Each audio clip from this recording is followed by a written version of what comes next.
Hi, I'm Kathy Hasta, Director of the University Art Galleries Department, and I'm here to talk to you a little bit about another piece in our collections here at Texas A&M.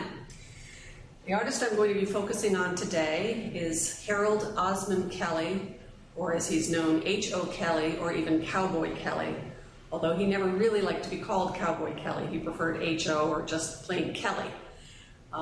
He was born in 1884 and grew up in the Pittsburgh area in Pennsylvania.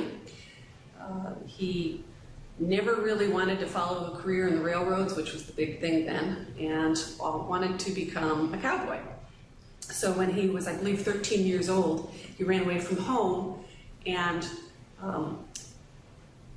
hitchhiked, basically, or hoboed his way across the country, stopping at various places, learning how to plow with a mule, how to break horses. He eventually made his way out to Wyoming and Montana and that area, did ranching and cowpunching.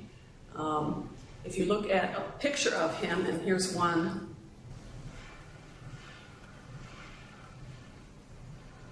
If you look at a picture of him, you can see that his nose is probably broken a time or two in the past, and he really looks like the cowboy character. One of his favorite memories as a young man was going to visit his grandmother, who had a tidy little place in Ohio, a nice farm. I think that was probably what really bit him early on in his life with wanting to be a farmer or a rancher. Later on, as he learned how to be a cowboy and do ranching, he eventually was able to settle in Arkansas, where he married, and he and his wife had a fairly successful small ranch.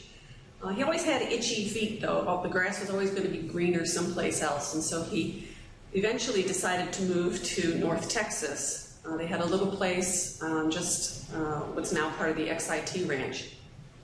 And unfortunately, this was the time of the Great Dust Bowl, and he, along with many other farmers, lost their property because they just couldn't make it go.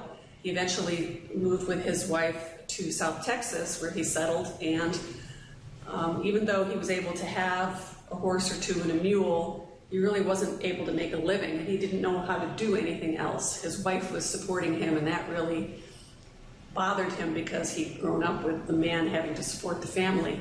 So his wife turned to him one day and said, H.O., you know, you've painted all your life as a hobby. Why don't you try selling them? So he did, and he began selling them. And one day, coming down the road, a man stopped and looked at his work and offered him an exhibition at the Dallas Museum of Art. He happened to be the then director of the Dallas Museum of Art. Offered him an exhibition. He had a one-man show there. Opening night, every single painting sold.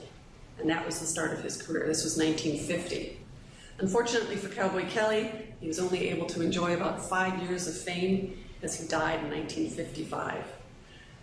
Cowboy Kelly's work mostly stems from memory. He never really painted from life. These are always scenes. He always worked very small. So to give you, this is the size of my hand here. You can see it's not a very large painting. And unlike most painters who paint up on an easel, he always painted flat. I believe he had an overturned baby bed that he used as a surface for his paintings.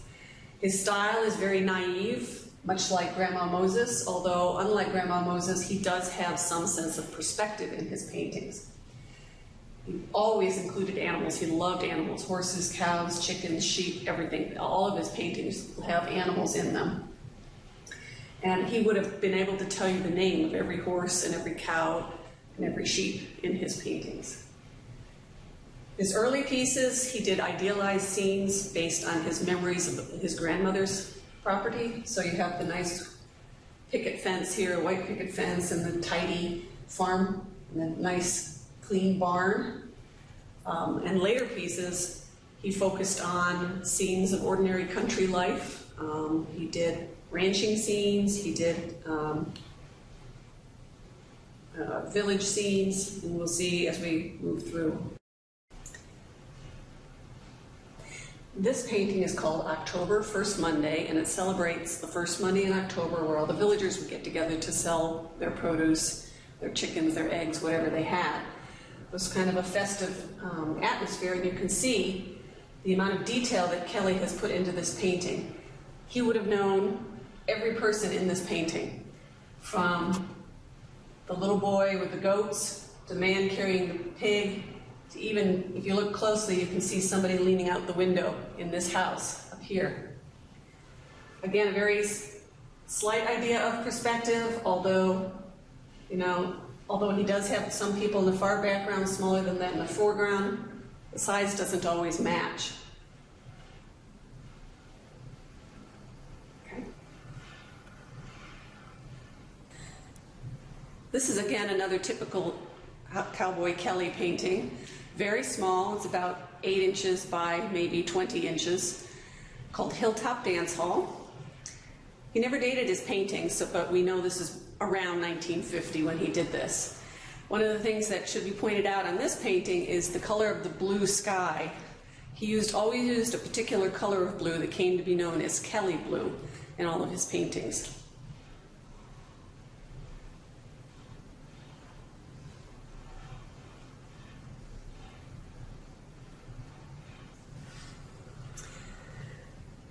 When Cowboy Kelly started making money at his painting, first thing he'd do would be to pay off his bills, his mortgage and everything else, and if he had any money left off, he'd make his way to the horse race track, particularly the racetrack in Fredericksburg, Texas. This painting is called 4th of July Races, and it is a depiction of the scene in Fredericksburg.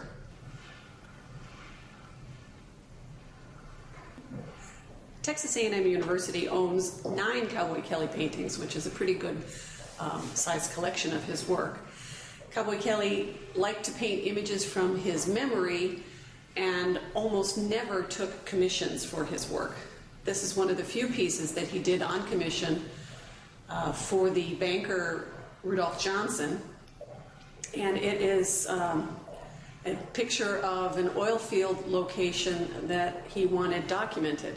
But in typical Cowboy Kelly fashion, he just couldn't do a boring scene of a oil drilling platform. Instead, he had to include sheep and horses and cows, because that was far more interesting to him than just this landscape.